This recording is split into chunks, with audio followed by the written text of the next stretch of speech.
தமிழகத்தில் ஏற்பட்டுள்ள வறட்சியால் திருவாரூர் மாவட்டத்தில் நெற்பயிர்கள் அதிக அளவில் நீரின்றி பாதிக்கப்பட்டுள்ளன.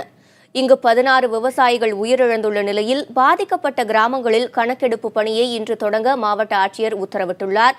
நெற்பயிர்களுக்கு ஏற்பட்டுள்ள பாதிப்புகள் மற்றும் கணக்கெடுப்பு பணி தொடர்பான கூடுதல் விவரங்களை செய்தியாளர் ராஜசேகரிடம் கேட்கலாம். ராஜசேகர், திருவாரூர் மாவட்டத்தில் எத்தனை ஏக்கர் பரப்பளவில் நெல் சாகுபடி செய்யப்படும்? இந்த ஆண்டு எவ்வளவு சாகுபடி செய்யப்பட்டிருக்கு?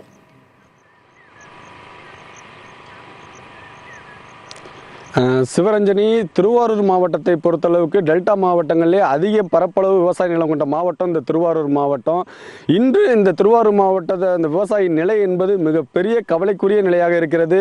தற்போது பயிரிடப்பட்டுள்ள சம்பா பயிர்கள் என்பது மிகப்பெரிய அளவில் தான் பாதிக்கப்பட்டிருக்கு. அரசு தரப்பில் இந்த ஆண்டு 3.5 லட்சம் ஏக்கர் அளவில் சம்பா பயிரில் விவசாயிகள் ஈடுபட்டிருக்கா சொல்லியிருக்காங்க. நாம் தற்போது கீழே குத்தங்குடி என்ற பகுதியில் இருக்கோம். அந்த பகுதியில் உள்ள சுமார் 350 ஏக்கர் விவசாய நிலம் இந்த பகுதியில் பயிரிடப்பட்டிருக்கு நெல் சாகுபடி.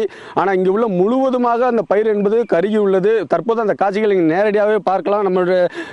நம்ம அந்த பகுதியில் பார்க்கும்பொழுது சம்பா பயிரானது இப்போ தற்போது 100 நாட்கள் இந்த பயிர் இருக்க வேண்டிய பயிர்.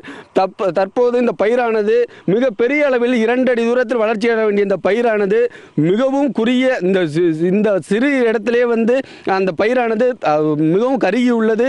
அது மட்டுமின்றி இந்த பயிருக்கு சுமார் ஒரு 15,000 20,000 வரை விவசாயிகள் செலவு பண்ணியிருப்பதாக தெரிவிச்சிருக்காங்க. ஆனால் முழுவதுமாக இந்த பயிரானது முற்றிலும் கருகியுள்ளது. அது மட்டுமின்றி தண்ணீர் இல்லாமல் பாலமாக வெடித்து காணப்படுகிறது. அந்த காட்சிகளை நம்மளுடைய ஒளிப்பதிவாளர் நேரடியாக காண்பித்து வருகிறார். நீங்களே நேரடியாக பார்க்கலாம். இந்த பயிரானது 100 நாள் பயிர் போன்றதே தெரியாமல் போயுள்ளது. தற்போது நம்மிடம் பேசுவதற்காக இந்த பகுதியைச் சேர்ந்த விவசாயிகள் இருக்கிறார்கள். நாம் கேட்கலாம். ஐயா, நீங்க சொல்லுங்க, இப்ப இந்த பகுதியில் நீங்க எவ்வளவு ஏக்கர் விவசாயம் பண்ணியிருந்தீங்க? இந்த விவசாயத்தோட நிலை இப்போ எப்படி இருக்கிறது? 45,350 ஏக்கர் மொத்தத்தில். ஆனால் விவசாயம் பண்ணியிருந்தோம். இதுவரையிலையும் எங்களுக்கு தண்ணி வரும்னு எதிர்பார்த்தோம். தண்ணி இல்லை. இது காஞ்சி போய் மாடு தான் இப்போ மேயுது. எங்களுடைய வாழ்வாதாரம் மிகவும் கெட்டுப்போச்சு. எந்த விதமான வேலை இல்லை. வேலை இல்லாமல் முழுவதும் கஷ்டப்பட்டுக்கிட்டு ஜனங்கள் எல்லாம் வெளியூரும் அங்கேயும் இங்கேயும் போயிட்டுருக்காங்க. வேலையும் கிடைக்கல, திரும்பி வந்துடுறாங்க. அப்படி வேலை கிடைக்கிறவங்க இரவு 9 மணி 9:30 மணிக்கு தான் வர்றாங்க. அப்படிப்பட்ட சூழ்நிலை இருக்குது. அரசாங்கம் எந்தவித ஒரு எதிர்பார்ப்பும் எங்களுக்கு பார்க்கவே இல்லை, ஜனங்களும் பார்க்கல. இதுவரையும் விவசாயிகள் 97 விவசாயிகள் இறந்ததாக தகவல் பத்திரிகை மூலம் பார்க்குறோம்.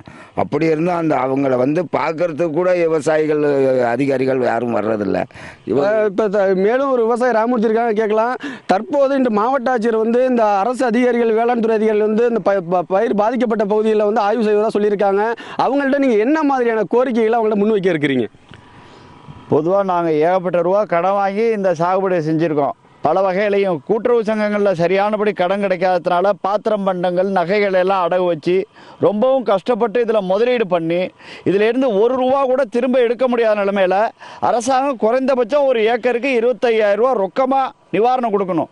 அது மட்டும் இல்லாமல் காப்பீடு திட்டம் மூலமாக கிட்டத்தட்ட 25,000 ரூபா சொல்கிறாங்க ஒரு ஏக்கருக்கு. அதில் ஒரு 20,000 ரூபாயாவது ஒரு ஏக்கருக்கு கிடைச்சாதான் எங்கள் நஷ்டத்தை ஓரளவு ஈடுபட முடியும். இதை எங்களுடைய பதிவாக தெரிவிச்சுக்கிறோம். இது மட்டும் இல்லாமல் தொடர்ந்து எங்கள் கால்நடைகளுக்கெல்லாம் வைக்க இல்லாமல் போயிட்டு அதெல்லாம் அரசாங்கம் இலவசமாக கொடுக்கணும். எல்லா வகையிலையும் அரசாங்கம் உதவியாக இருந்தால் தான் தொடர்ந்து மறுபடியும் நாங்கள் விவசாயத்தை செய்ய முடியும்.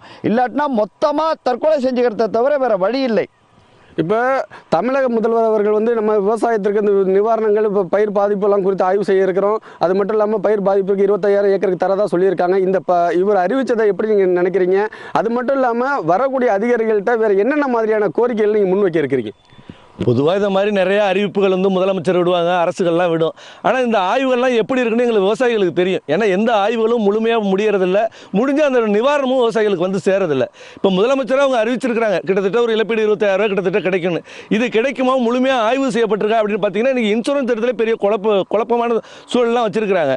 பயிர் விதைக்கும் போது அழிஞ்சிருந்தால் அதுக்கு ஒரு ரேட்டு, முளைக்கும் போது அழிஞ்சிருந்தால் அதுக்கு ஒரு ரேட்டு, இல்லை அறுவடை காலத்தில் அவங்க அது நெல் அழிஞ்சிருந்துச்சுன்னா அதுக்கு ஒரு ரேட்டு, இப்படியே அதிலே ஒரு குழப்பமான நிலை என்பது இருக்கு. அப்ப இதெல்லாம் கணக்கு பண்ணா அந்த முதலமைச்சர் அறிவிச்ச அந்த 20,000 ரூபாய் வந்து கிடைக்குமாங்கிறது ஒரு பெரிய கேள்விக்குறியா இருக்கு. ஆனா இதுல இன்னொரு அறிவிப்பு என்னன்னா, முதலமைச்சர் இறந்த விவசாயிகளை கணக்குல எடுத்துக்கல, அவங்கள பத்தி எந்த அறிவிப்பும் வரலங்கிறது அதுல ஒரு பெரிய சோகமா தான் பாக்குறாங்க. கிட்டத்தட்ட 97 விவசாயிகள் இழந்திருக்கிறாங்க. அவங்களுக்கு எந்த விதமான நிவாரணம் கிடைக்குமா என்னங்கிறது ஒரு பெரிய கேள்விக்குறியா இருக்கு. அப்ப இதெல்லாம் கணக்கில் எடுத்துக்கிட்டு ஒவ்வொரு விவசாயியும் நிலத்தில் இறங்கி வேலை செஞ்சிருந்தாங்கன்னா அவங்களுக்கு இழப்பு எல்லாருக்கும் ஒரே மாதிரி தான் இருக்கு. அப்ப சிறு குறு பெரு விவசாயம் எல்லாம் பிரிக்காம எல்லா விவசாயிக்குமான ஒரு முறையான இழப்பை வந்து அவங்க செஞ்சாங்கன்னா தான் அந்த எவ்வளவு செலவு செஞ்சிருக்காங்களோ அதுக்கான இழப்பை சரியா கணக்கிட்டு கொடுத்தா மட்டும்தான் விவசாயிகள் வந்து இன்னைக்கு கரை தேர முடியும். இப்போ தற்போது நம்ம விவசாயிகள் தெரிவித்தது போல இந்த ஆட்சியர் அவர்களும் மற்ற அதிகாரிகளும் வந்து முழுமையான கணக்கெடுப்பை அனைத்து கிராமங்களும் செய்ய வேண்டும். எங்களுக்கு உரிய நிவாரணத்தை அரசு வழங்க வேண்டும். அதுபோல் இப்போ நம்மளுடைய நிர்வாக ஆசிரியர் கார்த்திகை செல்வன் கூறியது போல இந்த எப்பொழுதும் இல்லாத அளவிற்கு இந்த திருவாரூர் மாவட்டம் உள்ள ஒட்டுமொத்த டெல்டா மாவட்டமே மிகப்பெரிய அளவில் வறட்சி அடைந்துள்ளது மிகப்பெரிய உண்மையாக விவசாயிகள் தெரிவிக்கிறாங்க. கண்டிப்பாக திரு ராஜசேகர், விவசாயிகளின் உயிரிழப்பு 100ஐ தொட்டு கொண்டிருக்கும் இந்த வேளையில் கண்டிப்பாக அது ஒரு துயர் மிகுந்த ஒரு சம்பவம். இந்த திருவாரூர் மாவட்டத்தில் வறட்சி பாதித்த பகுதிகளில் இன்னைக்கு ஆய்வு நடக்க இருக்கு. இந்த ஆய்வு எத்தனை மணிக்கு தொடங்க இருக்கு? இந்த ஆய்வுல என்னென்ன விஷயங்கள் கவனத்தில் எடுத்துக்கொள்ளப்படும்? தம்பி தமிழரசன், இப்போ நீங்கள் குறிப்பிட்டது போல இன்று வந்து மாவட்ட ஆட்சியர் நிர்மல்ராஜ் உத்தரவின் அடிப்படையில் வருவாய்த்துறை மற்றும் வேளாண் துறை அதிகாரிகள் வந்து இன்று அந்த தமிழகம் திருவாரூர் மாவட்டம் முழுவதும் இந்த விவசாய சம்பா பயிரில் வந்து கணக்கிட இருக்கிறாங்க. இன்று காலை வந்து இந்த பணிகள் தொடங்கும்.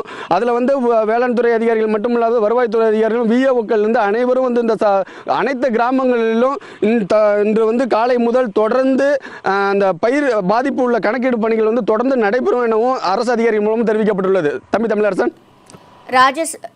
ராஜசேகர், டெல்டா மாவட்டமான திருவாரூரில் வறட்சியால் பாதிக்கப்பட்ட பகுதிகளில் இருந்து தகவல்கள் வழங்கியமைக்காக நன்றி.